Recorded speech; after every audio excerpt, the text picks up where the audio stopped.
If you're practicing Buddhism, you probably have a daily Buddhist practice, which is great. This is what we want to do. But as you are practicing this liturgy, this practice you're doing every single day, it can get very tedious and maybe you're going to get complacent or maybe even forget to do it some days. So how can we add a little spice to this? How can we get a little bit better understanding of Buddhism and invigorate our practice? I've come up with a 12-month Buddhist practice, which you can use to complement your daily Buddhist practice and what you're doing at your temple. So this practice is based upon the Buddha's Noble Eightfold Path. And in Buddhism, we call this the threefold training. There is wisdom, there is morality or conduct, and then there is also concentration. That makes up the three parts of the Buddha's Noble Eightfold Path, and it also makes up the threefold training that a lot of Buddhists use as part of their practice. And you see this in many, many different ways throughout the Buddhist world. You see where morality and conduct, maybe they're going to be doing kind things, charity, giving, for example. You see the wisdom where they are chanting, reciting, reading sutras, and you see concentration where, for example, very popular, sitting meditation or even chanting or recitation or visualization. So all of these different components, when they are done together, make up a Buddhist practice. It's a threefold training. And we do it in many, many different ways. So what I'm doing with this 12 months Buddhist practice is every single month, you're going to be practicing a particular component of wisdom, morality or conduct, and concentration. And it doesn't matter if you're currently in a particular Buddhist tradition or not, you could use this. And you can, of course, adapt this to whatever tradition that you're in as well. So I'll cover this today, and I do have a graphic that's all about this 12 months Buddhist practice, and also my website, more details about it. So for the first part, we're going to do wisdom. This is the wisdom part of the threefold training. So it'd be January, February, March, and April. And before I begin, if you want to mix this up and have this as a different component of your 12 months practice, you can absolutely do this. This is not restricted to the format I'm doing. So what are we going to start off with wisdom? So wisdom is not this intellectual wisdom. We want to have this deep, profound, fundamental wisdom inside Buddhism that helps us become enlightened and realize nirvana. But we, of course, have to start at that intellectual side. We have to start understanding Buddhism. So for January, I think it's a great way to start off with basic Buddhism, basic information about Buddhism. And you can do this with books by monastics. They can teach you about the basic concepts of Buddhism. I think that's great. It doesn't matter, there's many different books out there. I have some recommendations in my videos about these books, or also my website, but you're going to have maybe one from your teacher. That's fantastic. Just get the basics of Buddhism down. And even if you're practicing Buddhist right now, it's perfectly okay to start this new year with basics of Buddhism. It's always great to get a refresher. Something will click, you'll gain some new understanding. I think that's all wonderful. So when we go into February, this is where we start going to core sutras or suttas. And again, the traditions have what they may consider core sutras or suttas. Again, on my website, I cover some of what I consider coming to the core sutras you should look at, whether you're in Theravada or Mahayana or both, some examples you can use. But we want to go and look at what the Buddha taught, right? So we want to see what Shakyamuni Gautama Buddha taught and get some of these core sutras. He is the founder of the Buddhist religion that we're in right now in this current era. And so it would be great to get some of those core sutras and get some understanding of what Buddhism is. And of course, that takes us into March. And so when we get into March, this is where we kind of switch it up a little bit. If you are in the Mahayana branch of Buddhism, start looking at some Mahayana sutras. Maybe it's the Heart Sutra, Lotus Sutra. There's a lot of Mahayana specific sutras. And it's just impressive the amount of sutras that we have in Mahayana. So definitely dive into that. There's, of course, books out there that explain this. There's a commentary, which I always think is very, very helpful, especially if you don't have a teacher right now. They can help explain it. But there's some great books out there that explain all these different sutras. So just don't, kind of read the sutra. You want to go ahead and understand these sutras. And again, many monastics and teachers have great commentary on these sutras. And I'm always surprised when I read some of these, I get new understanding that maybe I didn't have before. And if you are not in the Mahayana branch, maybe you're in the Theravada branch, you can still go ahead and explore the Mahayana Sutras, absolutely okay. But maybe you want to go and look at something different. So what about the past life tales of the Buddha? We have this in Mahayana as well, but let's dive into that, right? So the past life tales of the Buddha and his prior existences, prior incarnations, is where we see him really on that bodhisattva path to where it finally came to fruition as a Buddha. But we see where the morality, the conduct, we see how he behaved and interacted.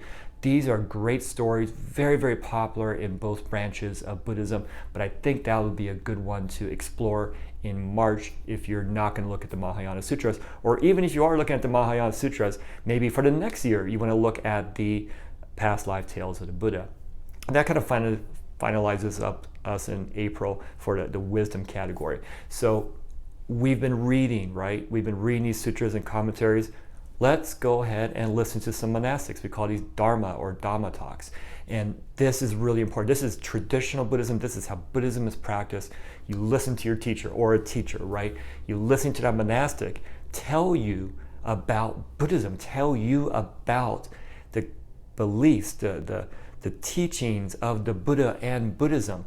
And this is their job. This is part of their job as a monastic. This is what they do. They're helping us laypersons, lay Buddhists, understand Buddhism and be able to practice Buddhism. So understanding from a Dharma teacher, wonderful. These Dhamma talks, this is what we want. And maybe you don't have a temple nearby. Perfectly okay.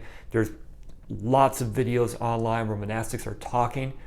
Explore that. Find some Dharma talks and allow them to help you. And of course, if you want to be tradition or maybe branch specific, Mahayana or Theravada, you can absolutely find videos by different types of monastics and teachers that way that can help you. So that's going to round out our wisdom category of this 12-month Buddhist practice.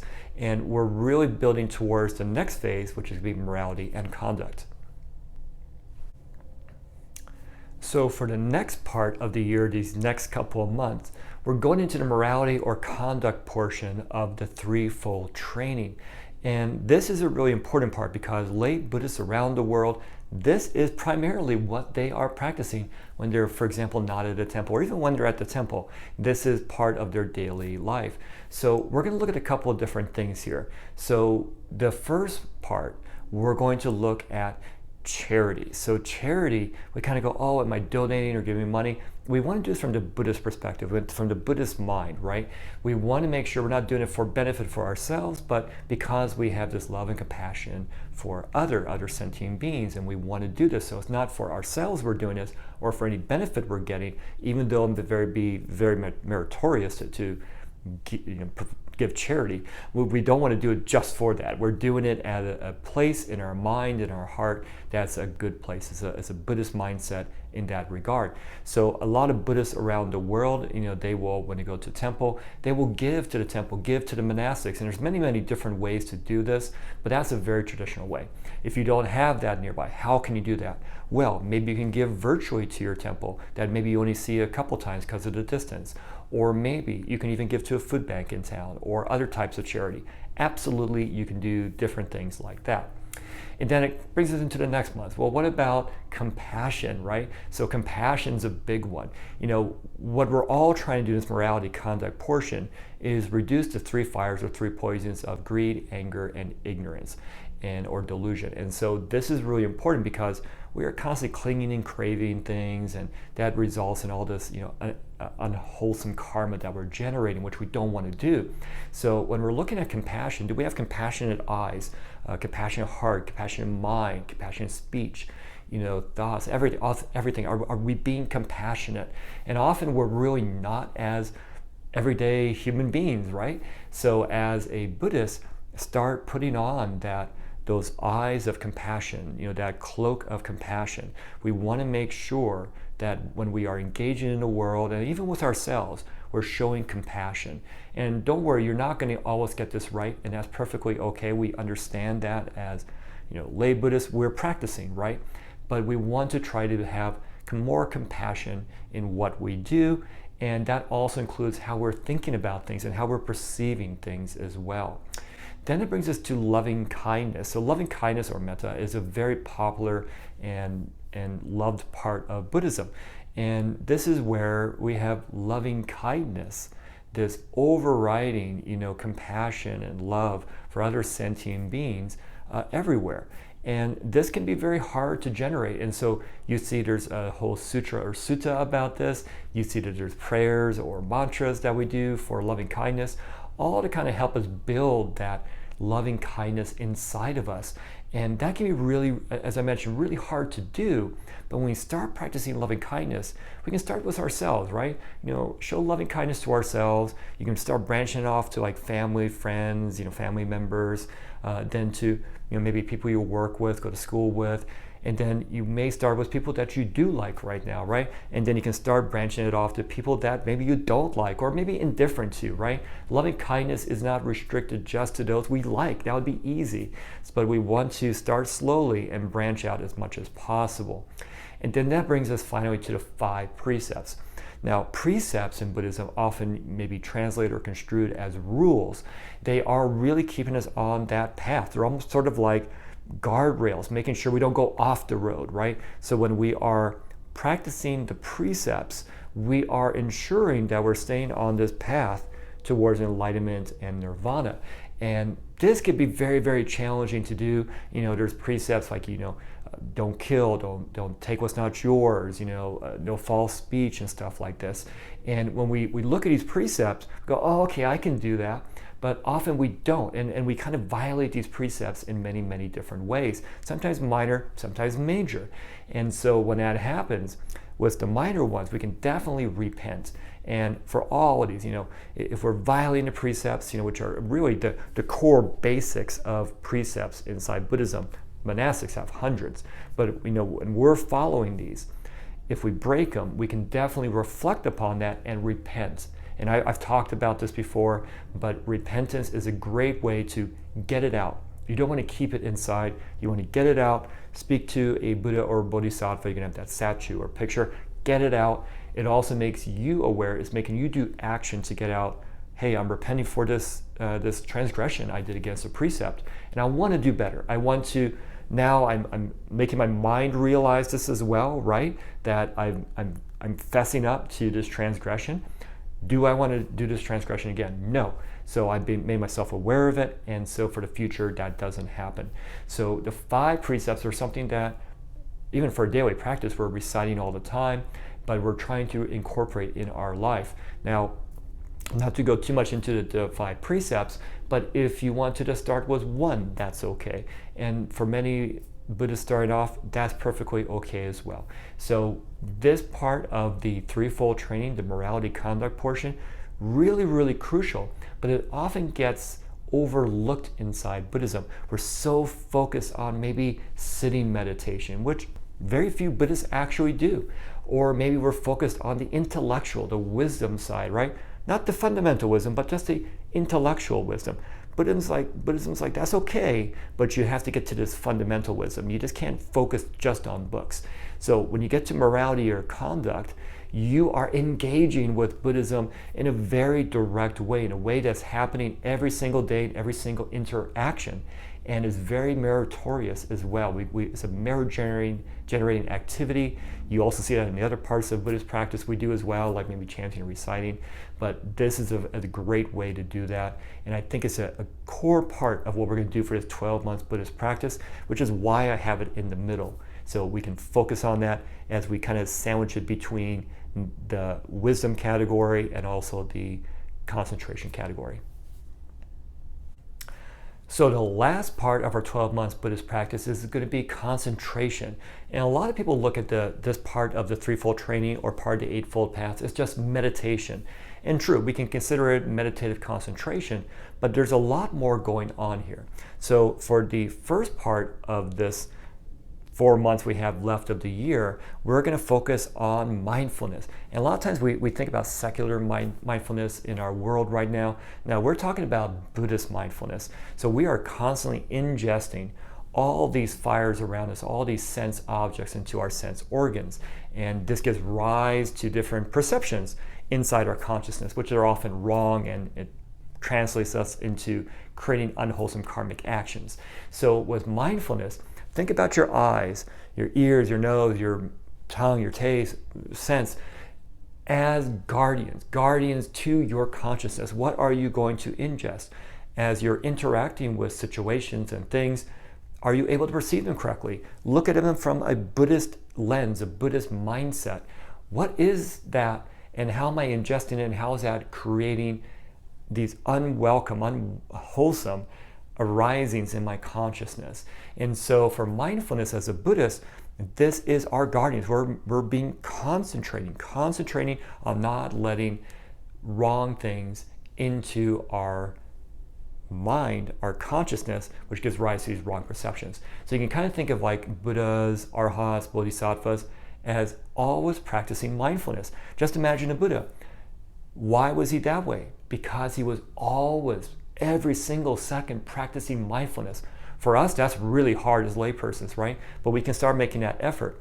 But like an enlightened being, they are enlightened to the truths. They're in nirvana. They understand what's actually happening. So their mindfulness is all the time, because they understand what happens when you allow sense objects to give rise, right? And they understand what happens. So they're mindful all the time. And it's a little bit different for them, because now at their particular stage and level, I don't say it's easier, but it's more understandable to them. So they are engaging all the time with that mindfulness. Then we are going to be looking at some more traditional things. For example, walking meditation for our next month. Something that maybe not all Buddhists do, but let's give that a shot.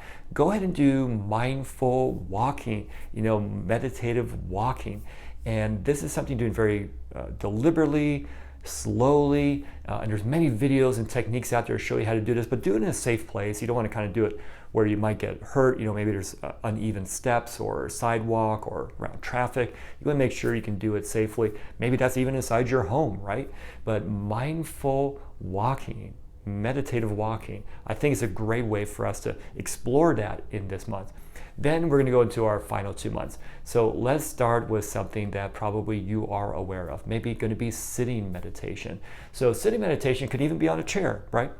You can definitely do that, or more traditional. I always recommend you get instruction from a teacher, typically a monastic, on how to properly do sitting meditation.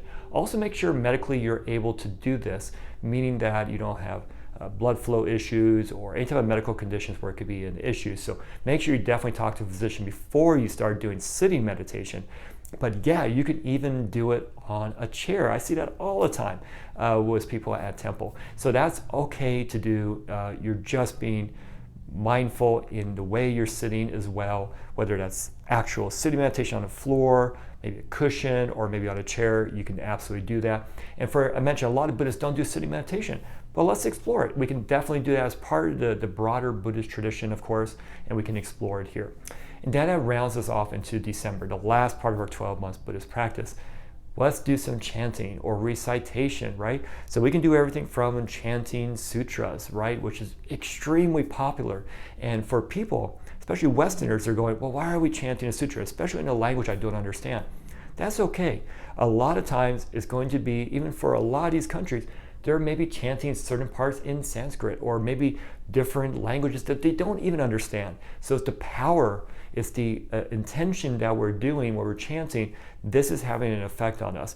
We have started in the beginning of our year with wisdom, so we maybe have already read this sutra, and so we understand it, intellectually. Here we are engaging verbally, physically with the chanting, and it has a profound effect, and we're constantly doing it. We are pushing out unwholesome thoughts, unwholesome conditions, and doing something that's wholesome. Even if we don't always understand the language we're doing it in. And of course, you can probably do it in your own language, maybe English, but I always find, for example, my traditions in Chinese Buddhism, just do it that way. Sometimes it's even faster to do it that way. But you can go ahead and do chanting. You can also do maybe recitation, maybe Buddha name or Bodhisattva name recitation. So maybe it's going to be for Amitabha Buddha, or maybe a Bodhisattva like Guan Yin. And so you can go ahead and do these recitation of Buddha or Bodhisattva names, And when you're doing this, it's very repetitive, right? You're going over and over and over again. But what's so interesting about this, even with chanting a sutra, it is meditative concentration. When you're focusing, and we have malas and everything, the Buddha beads, you are really doing a form of meditative concentration. It actually, I remember seeing this on, I think it was like a news episode one time. They did MRIs. It's affecting the same centers of the brain as you would with studying meditation. Now, there are, of course, two different ways to meditate, right? But this form of Buddha name or Bodhisattva name recitation, extremely popular inside Buddhism. And maybe it's going to be a mantra too. So it doesn't also have to be a Buddha name. It could maybe be a mantra. I'm sure you've all heard of all these different mantras you've heard, probably Om Mani Padme Hum and stuff like that. There's all these different mantras out there, and you can definitely do those as well. We're doing it repetitively. We're doing it many, many times. And for a lot of Buddhists, they're doing it throughout their day. So whether you're inside maybe the Mahayana branch, where it's very popular, or maybe Theravada, we're all doing recitations, but just in different ways, or chanting in that way. So explore that. That can be very uneasy, or maybe doesn't feel like Buddhism to a lot of Westerners who are practicing Buddhism, but that is Buddhism, and it really has a meditative concentration aspect to it. So please explore that. I think you'll really enjoy it and find that a very, I would say very wholesome, but also very important part of your practice. Because remember when I talked about mindfulness? Guess what's happening when you're doing maybe a Buddha name recitation, right? Or a mantra. You are being very mindful of a Buddha or the particular mantra you're doing. And that's a very wholesome thing where you're pushing out anything that's unwholesome. And we want to give rise to wholesome things in our mind. We're all about taming our mind, transforming our mind to suppress, eliminate, remove the three fires of greed, anger, and ignorance. And the absence of greed, anger, and ignorance is nirvana. And so that's where we're trying to get to. So all of this threefold training we're doing over this 12 months period is introducing you to all these different components. And as I mentioned before, Buddhists do these all the time at the temple, at home, in their life. You're just being exposed to all of them. If you want to mix this up, if you want to try something different as part of your 12 months Buddhist practice, you can absolutely do that. And I encourage that. This is for you. Maybe you're starting off in Buddhism. This will be good because you're going to have a daily Buddhist practice, but now you can kind of interject some parts of Buddhism that you may not even know about, or maybe not even practicing. And even if you did this exact same schedule every single year, like I mentioned, in January, Basics of Buddhism, you might be going, aha, I finally understand a particular part of Buddhism that I didn't understand before. Sometimes it's that repetition, maybe it's hearing it in a different way. I think it's going to be very helpful to you. So I hope you enjoyed this 12 months Buddhist practice. I think it'll be a great addition, as I mentioned, to your daily Buddhist practice and going to temple or going to your teacher. This will be a way you're interjecting a little bit extra, a little bit more knowledge and practice that's going to really help you on that path. And I think you'll really find it beneficial. So if you have any questions about this, please reach out to me, or any suggestions for a video or topic you want to hear about. I'd be happy to hear from you from my website, alanpeto.com. Thank you.